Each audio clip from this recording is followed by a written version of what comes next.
ഇവർക്ക് ഇപ്പൊ ആകെ ഉള്ള ഒരു പിടിവള്ളി, അല്ലെങ്കിൽ പിടിവള്ളി എന്ന് പറയാൻ പറ്റില്ല, ഇവരുടെ ഒരു ഡിഫൻസ് എവിടെ കിടക്കുന്നത്, ഈ ഫോട്ടോയെ ബന്ധപ്പെടുത്തി ആദ്യം ഇഷ്യൂ ഉയർത്തിക്കൊണ്ടുവന്നവരാണ് ഇവർ. അവസാനം ഫോട്ടോ ബ്യൂമറാങ്ങായി മാറിക്കഴിഞ്ഞപ്പോൾ ഫോട്ടോ ഒരു ഗൗരവമുള്ള വിഷയമായിട്ട് അവർ കാണുന്നില്ല.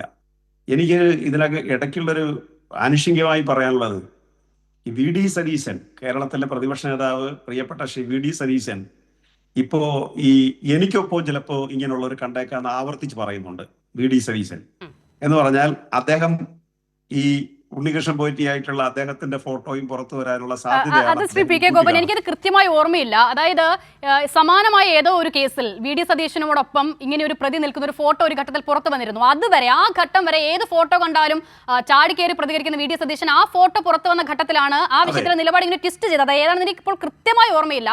അതിന്റെ തുടർച്ചയാണ് ഇപ്പോഴും ഉണ്ടാകുന്നത്. എന്തായാലും എന്നെ കണ്ട കിണ്ണം കെട്ടവനെന്ന് തോന്നുവോ എന്ന് പല സ്റ്റേറ്റ്മെന്റും ഇപ്പൊ ശ്രീ വി ഡി സതീശൻ നടത്തിക്കൊണ്ടിരിക്കുകയാണ്.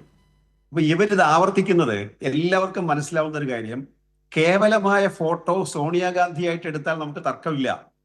തിരുവനന്തപുരം നാഷണൽ എയർപോർട്ടിൽ വെച്ച്, ഇന്റർനാഷണൽ എയർപോർട്ടിൽ വെച്ചിട്ട് സോണിയാഗാന്ധിയായിട്ട് പടം എടുത്താൽ നമ്മൾ അവരെ കൂട്ടിക്കെട്ടുവോ? ഒരു പബ്ലിക് ഫംഗ്ഷന് വെച്ച് സോണിയാഗാന്ധിയായിട്ട് പടം എടുത്താൽ നമ്മൾ കൂട്ടിക്കെട്ടുവോ? ഇത് വ്യത്യസ്തമാണെന്ന് ഇവർ എങ്ങനെ ഇവരെ മനസ്സിലാക്കിക്കുന്നത്? ഇവർക്ക് മനസ്സിലാകാത്തതല്ല. സോണിയാഗാന്ധിയുടെ അപ്പോയിന്റ്മെന്റ് എടുത്ത് അവർക്ക് സമ്മാനം കൊടുക്കുക.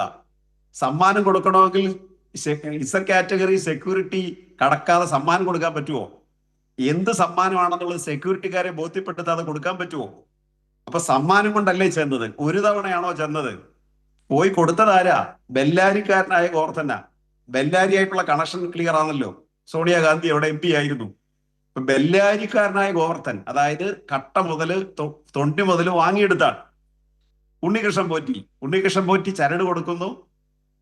ചരടാണോ എന്തോ ആണെന്നുള്ളത് കോൺഗ്രസ് ഇത് വ്യക്തമാക്കിയിട്ടില്ല. അതുകൊണ്ട് നമുക്ക് എന്താണെന്ന് പറയാൻ പറ്റില്ല. പക്ഷെ കെട്ടിക്കൊടുക്കുന്നുണ്ട് കയ്യിൽ. സോണിയാഗാന്ധിയുടെ കരം ഗ്രഹിച്ച് കെട്ടിക്കൊടുക്കുക. അതുപോലെ ഒരു സമ്മാനം ഗോവർദ്ധൻ കൊടുക്കുക. ഇങ്ങനെയുള്ള ഒരു ബന്ധം മുഖ്യമന്ത്രിയായിട്ടോ കടകംപള്ളിയായിട്ടോ ഉണ്ടാവുന്നതിന്റെ ഒരു ചിത്രം ബേസിലാല് 1000 ചിത്രം കൊടുക്കാമെന്ന് പറഞ്ഞില്ലേ? ഇപ്പൊ ശ്രീമതി അസിതയ്ക്ക് ഒരുപാട് ചിത്രം അയച്ചു കൊടുക്കാമെന്ന് പറഞ്ഞില്ലേ? ആ കൂട്ടത്തിൽ മുഖ്യമന്ത്രിക്ക് ഒരു സമ്മാനം കൊടുക്കുന്ന പടം, കടകംപള്ളിക്ക് ഒരു ചരട് കെട്ടിക്കൊടുക്കുന്ന പടം അങ്ങൊന്ന് അയച്ചു തന്നാട്ടെ, എന്നിട്ട് പറഞ്ഞാട്ടെ, ഞങ്ങൾ അത് സമ്മതിച്ചു തരാം. അപ്പൊ അങ്ങനെ ഒരു ബന്ധമല്ല അവരുമായിട്ടുള്ളത്. നിങ്ങളുടെ MLA അല്ലേ, സാക്ഷാൽ നിങ്ങളുടെ മുൻ MLA, അങ്ങനെ ഇറച്ചിയപ്പം എടുക്കാൻ പറ്റില്ല. നിങ്ങൾ സംസാരിച്ചപ്പോ ഞങ്ങൾ മെമ്പർ ഓഫ് ലെജിസ്ലേറ്റീവ് അസംബ്ലി ഇന്നകത്താ. അല്ല, അത് ശരിയല്ലല്ലോ. നിങ്ങൾ സംസാരിച്ചപ്പോ ഞാൻ വേണ്ടിയില്ലല്ലോ. അതിന് വലിയ സമ്മാനം എന്താ വേണ്ടേ? അല്ല, അങ്ങനെ ഇറച്ചിയപ്പം എടുക്കാൻ പറ്റില്ല. അതൊന്നും പറ്റില്ല. അല്ല, അത് നല്ല ശൈലിയല്ല. അത് നല്ല ശൈലിയല്ല. അല്ല, അത് നല്ല ശൈലിയല്ല. നിങ്ങളൊരു 3-4 പേരെ കേരളത്തിൽ ഇങ്ങനെ ചാനൽ ചർച്ചയ്ക്ക് അലമ്പാക്കാൻ വേണ്ടി വിട്ടിട്ടുണ്ട്. അത് നടക്കത്തില്ല. അലമ്പാക്കാൻ പറ്റില്ല ചർച്ച. നിങ്ങളൊരു 3-4 പേര് ചർച്ചയ്ക്കകത്ത് അലമ്പ് വിശ്വസിക്കുന്നത് അത് പറ്റില്ല. നിങ്ങൾ പറഞ്ഞപ്പോ ഞങ്ങൾക്ക് ഒരുപാട് ചൊറിച്ചിൽ ഞങ്ങൾക്കും ഉണ്ടായതാ. ഞങ്ങൾ ഇടപെട്ടില്ലല്ലോ. നിങ്ങൾക്ക് എന്തുകൊണ്ടാണ് ഇത്രയും വലിയ അസ്വസ്ഥത? നിങ്ങൾക്ക് എന്താ അസഹിഷ്ണുത? പോറ്റിയെ കയറ്റിയെന്നുള്ള പാട്ട് സഖാക്കളാണ് അയ്യപ്പ എന്നുള്ളത് തിരിഞ്ഞു മാറി നിങ്ങൾ എഴുതാൻ പറ. അയാളോട് എഴുതിയ ആളോട് പറ, കോൺഗ്രസ് ആണ് അയ്യപ്പ എന്ന് പറഞ്ഞ് എഴുതി നാളെ പോലെ പാട്. കാരണം ഉണ്ണികൃഷ്ണൻ പോറ്റിയുടെ ബന്ധം നിങ്ങൾ ആരംഭിക്കുന്നത് 2019 ശേഷമാണ്. പക്ഷെ ഉണ്ണികൃഷ്ണൻ പോറ്റി സോണിയാജിയെ കാണാൻ പോയ അതിനു മുമ്പാണ്. അതുകൊണ്ട് സമ്മാനം കൊടുത്ത കഥയാണുള്ളത്. ഒരു സമ്മാനം കൊടുക്കണമെങ്കിൽ എങ്ങനെയുള്ള ബന്ധമാ? ആത്മബന്ധം ഉണ്ടാവണം. ആത്മബന്ധം ഇല്ലാതെ സമ്മാനം കൊടുക്കില്ല. ആ ആത്മബന്ധം എന്താണ് എന്നുള്ളത് നിങ്ങളാ പറയേണ്ടത്. സോണിയാജി ഇവരുടെ കയ്യിൽ നിന്ന് സ്വർണത്തിന്റെ പങ്ക് പറ്റിയെന്ന് ഞങ്ങളാരും ഇതുവരെ പറഞ്ഞിട്ടില്ല. പക്ഷെ ആത്മബന്ധത്തിന്റെ കഥ എന്താ നിങ്ങൾ വ്യക്തമാക്കണം. ഇനി രണ്ടാമത്, ശബരിമല സ്ത്രീ പ്രശ്നത്തിൽ ആ സമരം സൃഷ്ടിച്ച ഒരാള് കോൺഗ്രസിന്റെ നേതാവ് പ്രയാർ ഗോപാലകൃഷ്ണനാണല്ലോ. ആ പ്രയാർ ഗോപാലകൃഷ്ണനോട് ഉള്ളപ്പോ ആണല്ലോ ഈ ശബരിമല സ്ത്രീ പ്രശ്നത്തിൽ സമരം നടക്കുമ്പോ ഉണ്ണികൃഷ്ണൻ പോറ്റി എങ്ങനെയാണ് പ്രയാർ ഗോപാലകൃഷ്ണനോടൊപ്പം നിന്ന് സമരം നടത്തിയത്? അത് 2019 മുമ്പാണല്ലോ.